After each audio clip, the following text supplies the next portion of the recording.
Guntur bar అసోసియేషన్లో న్యాయవాదులు ఆత్మీయ సమావేశం ఏర్పాటు చేశారు. ఈ సమావేశంలో గుంటూరు పశ్చిమ నియోజకవర్గ జనసేన అభ్యర్థి తోట చంద్రశేఖర్ కూడా పాల్గొన్నారు. అవినీతి లేని సమాజం కోసం న్యాయవాదులు కృషి చేయాలంటున్న తోట చంద్రశేఖర్తో మా ప్రతినిధి Rajendra face to face. Guntur పశ్చిమ నియోజకవర్గ జనసేన అభ్యర్థి తోట చంద్రశేఖర్ తన ఎన్నికల ప్రచారం నిర్వహిస్తున్నారు. ప్రస్తుతం మనతో ఉన్నారు.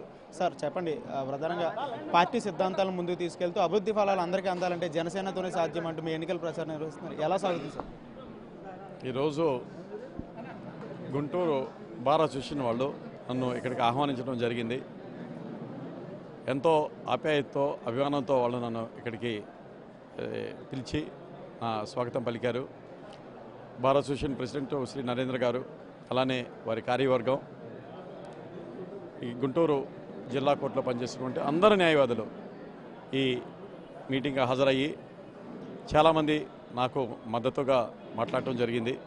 వారందరికీ నా కృతజ్ఞత తెలియజేస్తున్నాను. ఇక్కడ వస్తే నాకు న్యాయవాదులకు మంచి స్పందన కనిపించింది.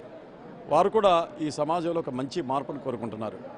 మంచి వ్యక్తులు వస్తే తప్పకుండా ఆదరిస్తామని వాళ్ళు చెప్తున్నారు. వారందరూ నాకు దీవెనలు పలికారు. తప్పకుండా వారి న్యాయవాదులందరి సహకారం, వారి ఆశీర్వాదం నాకు ఉందని నాకు ఈ మీటింగ్ ద్వారా నాకు విశ్వాసం వచ్చింది.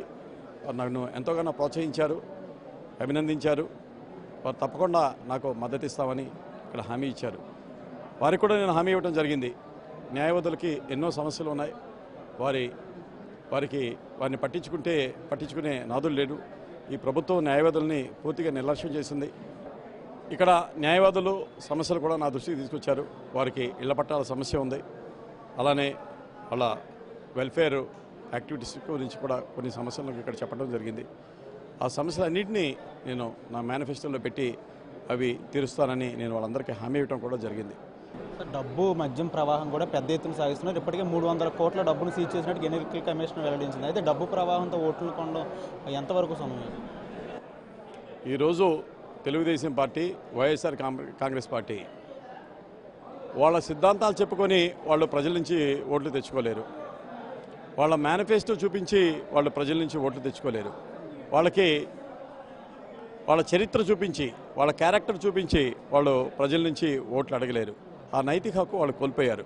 ఎందుకంటే తెలుగుదేశం పార్టీ పూర్తిగా వైఫల్యం చెందింది. గత 5 సంవత్సరాలు ప్రజలకి సరైన పాలన ఇవ్వకుండా అవినీతిని పెంచి పోషించడం వల్ల ప్రజలంతా తీవ్ర అసంతృప్తితో ఉన్నారు.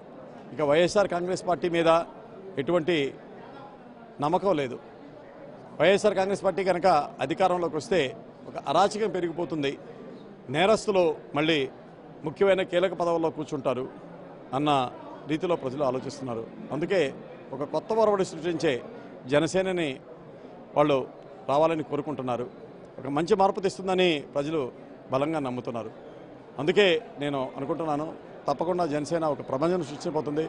రాబోయే ఎన్నికల్లో ఎక్కువ స్థానాలు గెలుపొందుకొని ఈ రాష్ట్రంలోనే అధికార పీఠం కైవసం చేసుకుంటుందని నాకు విశ్వాసం ఉంది. అదే మనతో కొంతమంది న్యాయవాదులు కూడా ఉన్నారు. అని అడుగుతున్నాం, ఎన్నికలకు సంబంధించి నిష్పక్షపాతంగా వెళ్తుందని జనసేన చెప్పి మీరు ఎలా సపోర్ట్ చేస్తున్నారు? అవునండి, ఈయన ఐఏఎస్ ఆఫీసర్గా చేసి అన్ని విధాలుగా కూడాను పరిపాలన సమర్థత కలిగి ఉన్న వ్యక్తి కాబట్టి ఆయన ఈ నియోజకవర్గంలో నిలబడ్డారు కాబట్టి ఆయనకి మేమంతా కూడా మద్దతునిస్తున్నాం. అయితే మొత్తంగా చట్టాన్ని పరిరక్షించడం కోసం న్యాయ వ్యవస్థ చాలా సక్రమంగా పనిచేస్తుంది. చట్టాన్ని అన్ని విధాలుగా అభివృద్ధి పదంలో నడిపించాలంటే న్యాయ వ్యవస్థ చాలా సక్రమంగా పనిచేస్తుంది. అందులో న్యాయవాదులు ప్రధాన పాత్ర పోషిస్తారు. అలాంటి న్యాయవాదులు ఎన్నికల్లో కూడా అభివృద్ధి చేసేవారిని, అవినీతి పనులను ఎన్నుకోకుండా అభివృద్ధి ఎవరైతే చేస్తారో అలాంటి వాళ్ళని ఎన్నుకుని అభివృద్ధి పదంగా ముందుకు వెళ్ళాలని కూడా తోట చంద్రశేఖర్ పిలుపునిచ్చింది. కెమెరా పర్సన్ సువర్ణబాబుతో రాజేంద్ర, 99 టీవీ, గుంటూరు నుంచి. For more updates, please subscribe 99 TV Telugu.